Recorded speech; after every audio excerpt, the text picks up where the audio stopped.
This is Jed Disler, and welcome to the Piano Maven, your friendly podcast guide to piano recordings. I hope you will consider taking out a subscription to the Piano Maven through my Substack page, and I have posted a link to do so in our episode description.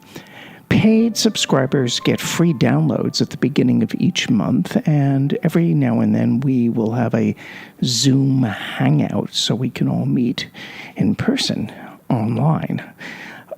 Can one meet in person online, or is that an oxymoron? Well, I don't know. I guess Zoom is kind of the new reality, but in any case, do consider taking out a subscription to keep this podcast going for the rest of the year. The pianist Kate Liu first came to my attention in 2015 when she won the third prize in that year's Warsaw International Chopin competition. Shortly thereafter, her career was sidelined by a hand injury, yet she thankfully recovered and came back to form. And I was really taken with her performances during the 2022 Van Cliburn competition, where she played, among other things, a very beautiful and well thought out performance of Prokofiev's Eighth Sonata. And in the quarterfinals, she gave a very memorable reading of Beethoven's Piano Sonata number 31 in A flat, Opus 110. She's been honing her interpretation of this sonata, which is one of two featured works on her most recent solo piano release on the Orchid Classics label. I reviewed this disc earlier this year for Gramophone, but I've been wanting to bring it to your attention on this podcast. In the first movement of the Beethoven Opus 110, Kate Liu imbues Beethoven's scrupulous expressive directives with some of her own, like an extra fermata here, or hesitancy there, or a dynamic dip that some might feel is more appropriate for Chopin than Beethoven, one could argue. But the scherzo movement's hard-hitting accents and cross rhythms have power and conviction. And in parts of the Arioso, she indulges in some old-fashioned Paderewski-like desynchronization of the hands.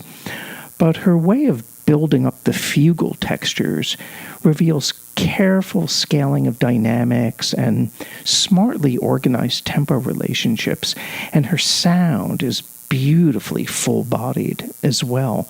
And over time, I've really come to like this interpretation more and more. In the Brahms F minor sonata, this is the sonata number 3, opus 5, which is the other work on this disc, her very broad tempo at the outset of the first movement indicates that we are in for some serious, as opposed to impetuous, music making. Now, some of her expressive devices causes the music to meander every now and then, although the development section is actually tighter and steadier in this regard.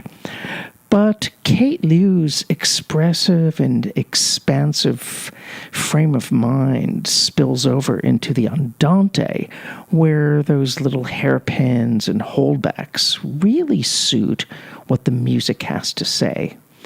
And her scherzo movement has some rather arch little luft pauses, but the left-hand staccato articulation really stings to great effect. However, it's in the intermezzo and in the finale where Kate Liu and Johannes Brahms have a true meeting of minds.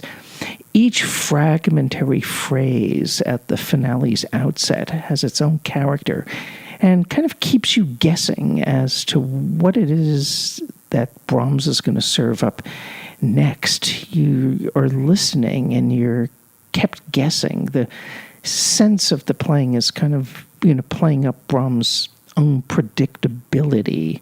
I guess I'm not expressing that too well, but you have these bum bum bum ba dum ba dum da da da da da. You have all these little fragmentary things, and then once the piano writing takes off, wow, we're in for quite a ride. Also in this movement, you will notice that Kate Liu pays a lot of attention to how the bass lines are moving, but she does so without ever sounding thick or massive or heavy, even with the luscious sonority. And there's a real sincerity and communicative aura characterizing these Beethoven and Brahms performances. They may not be my absolute top favorite Beethoven 110 and Brahms Piano Sonata No. 3 recordings ever, but I'm still taken in by Kate Liu's music making and her sincere passion, and she's also really, really well recorded too. The sonics are just fabulous. So, I can understand why Kate Liu has been acquiring a kind of cult following among young, aspiring pianists. And I look forward to hearing her in person at the next possible opportunity, as well as any of her further recordings. I know she'll be recording, I don't know when the next one is coming out, but I'm certainly following her career. This is Jed Disler, and you've been listening to the Piano Maven podcast. This is a friendly podcast guide to piano recordings. At least I try to make it friendly. And I hope we will be together for the next episode.